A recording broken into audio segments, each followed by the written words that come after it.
Thank you so much for inviting me. I would like to thank Dr. Musa Bajali for this invitation, also University of Rhodes.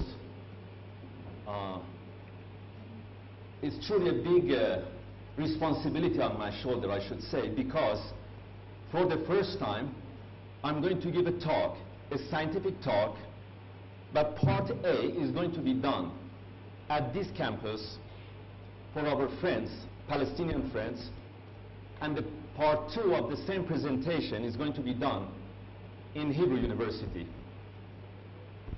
But it makes it also a little bit unique for me because I'm Iranian and I was born in Shiraz.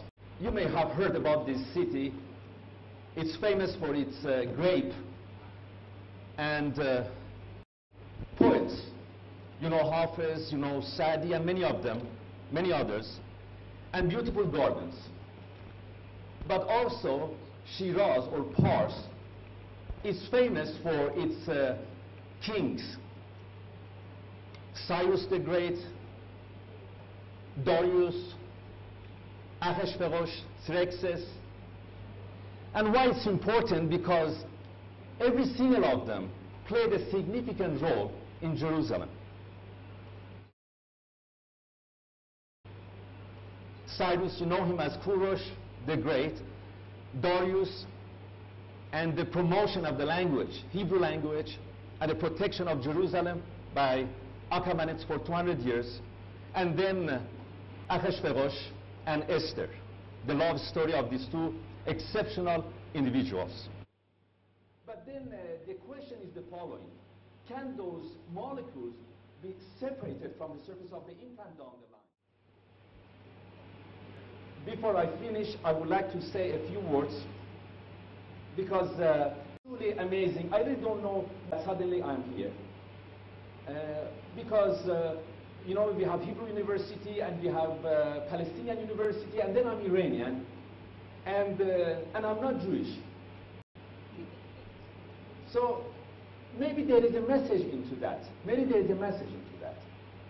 That I would like to ask you to come and listen to me and to what I have to say this afternoon at 4 o'clock. I don't have that much time, but I will not miss this important day for not telling you what I have to tell you, and it's coming from my heart. But let me give our Palestinian friend a gift from the land of the spring, Iran. هرچه گویم عشق را شرح و بیان، چون به عشق آیم خجل باشم از آن. گرچه تفسیر سخن روشنگر است، لیک عشق بی زبان روشن‌تر است. چون قلم اندر نوشتن می شتافت، چون به عشق آمد قلم بر خود شکافت. Thank you so much.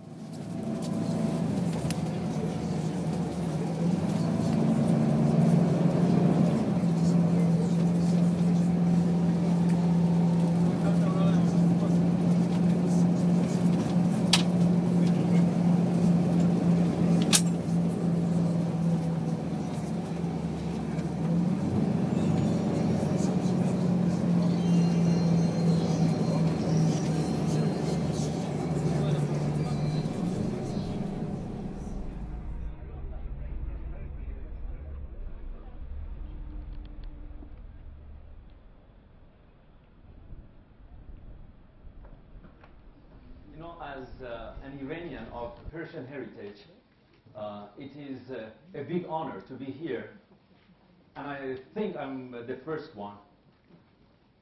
So it's also a big responsibility, and I won't forget that.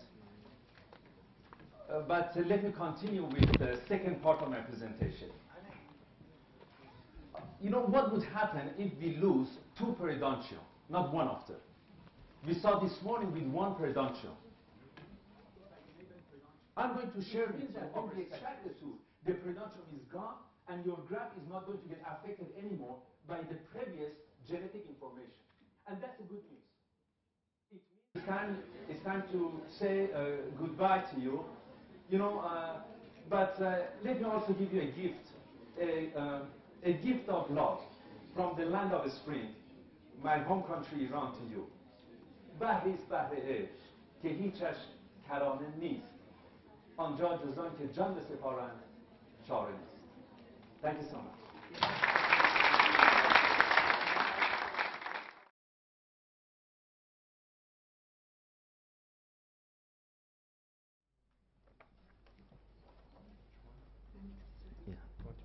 Yeah, I'm sure.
More than 2,600 years, the tomb of Esther and Mordechai are intact.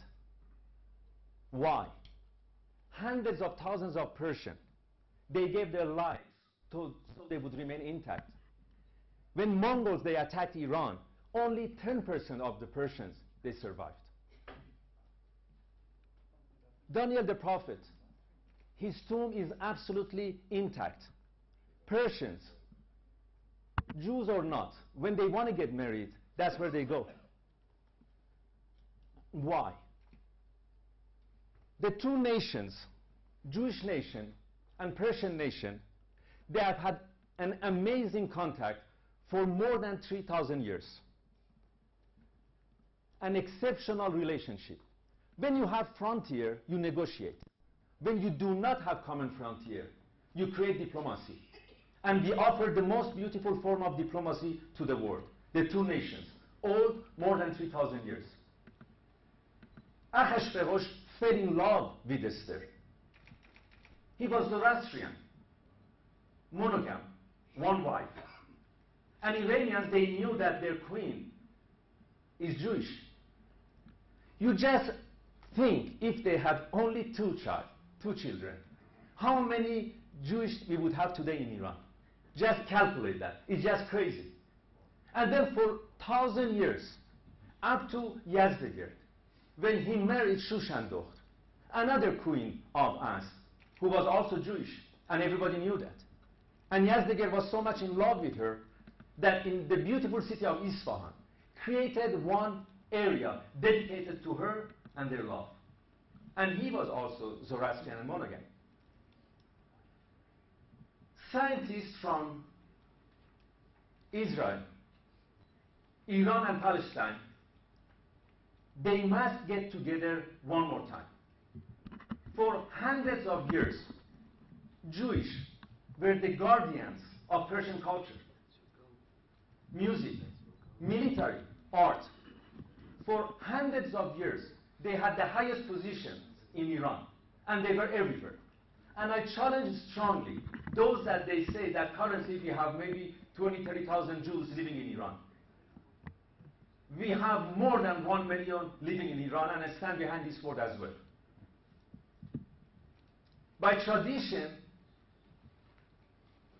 people, they will not count them, as you know. But also, many, they change their names to protect the safety of family after a big attack that we had about 1,400 years ago, where 50% of Persians, they were exterminated. But if you look at history, I checked the history, I went to many libraries, you cannot find one single dark page between Jews and Persians. You cannot. I challenge you to do that. You cannot find one single dark page over 3,000 years. And this relationship was built on love. And then Daniel the prophet, he comes to Iran. And he was supposed to go back. But he stays in Iran. And the most important doctrine of love, Talmud, was written in Iran. And you saw the tomb of Daniel the prophet. The Persians, they loved him so much that they would not bury him. There was a fight between two cities. Until Yazdegerd said that we have to stop that. There should be a tomb for Daniel the prophet. Now, scientists from Iran and Israel and Palestine, they have shown their willingness to collaborate with each other and to learn from one another. And I'm telling you today that Persians, they continue to love this relationship. What you see on TV has absolutely no reality. I know that they have the willingness, scientists, to collaborate with you. We have the brightest scientists, stem cell research in University of Tehran, University of Shiraz, and Mashhad. They have the willingness to collaborate with you because you also have the brightest one. And 1 + 1 is going to become 11. We can challenge the whole world. The solution in eliminating these problems is to recreate that relationship. That relationship was broken. It has to come back together one more time, and it can. Because that love cannot be broken. That love is old by hundreds of years. You just think about that. If Yazdegerd and Shushandel, they had only 2 children, how many Jews we would have today in Iran? Many of you sitting here, you are Persian prince and princesses. Scientifically, it can be proven. Many of you sitting here, you are Persian prince and princesses. Darius protected Jerusalem and encouraged Jews to use the Hebrew language because people, they could not speak that language. And then Rabbi Yossi promoted the language of Persians. And that's why our language got richer. Who protected our music? Murtaza Khan Davud, another Persian Jew. And I can go forever how many times it has happened. I published an article in the Huffington Post. Please read it. You just go on Google, put Hesam Nozari, Iran-Israel scientific collaboration. Persians at the University of Tehran, Mashhad, Tabriz, Gorgan, they are very strong in robotic technology. And you are as well. We must collaborate together. And I'm telling you that they are showing willingness. And it cannot be stopped. Transplantation, the brightest you have. And they have shown willingness. Dr. Walter Cohen knows probably better than anybody else because he has had a very close relationship with University of Shiraz. If I say University of Shiraz, many of you are going to tell me that I've been there. I was involved in that project.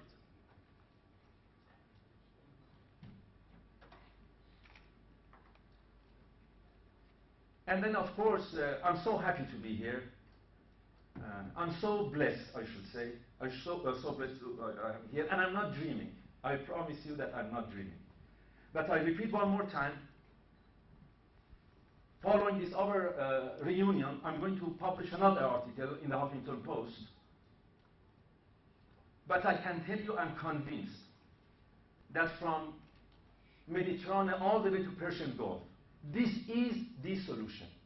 Scientific collaboration, one more time, between the two great nations and our Palestinian colleagues. That is the solution. Because when it comes to science, we must measure the outcome. And it's not like 10 years ago that 1 or 2 people, they collaborate with each other. One lab to another lab, one school with another one. Schools are going to disappear probably in a few years. Our new generation is not going to sit in a school to listen for 45 minutes. We have access to technology, e-learning. And there is also accountability. If you are going to have hundreds of researchers and hundreds of researchers working together, they must provide the outcome because the outcome can be measured and also there is accountability. So this is a wonderful start, and I'm sure that if you continue to show willingness, it's coming from the other side as well. You know, I'm just going to finish in 30 seconds. They asked me, aren't you concerned, my family, going to Israel? And here they asked me, do you have family members in Iran? And the answer is yes. And again, thank you so much for inviting me. I feel really blessed, and it's a big responsibility for all of us, so it can happen. Thank you, Dr. Stafford, Dr. Cohen, for inviting me.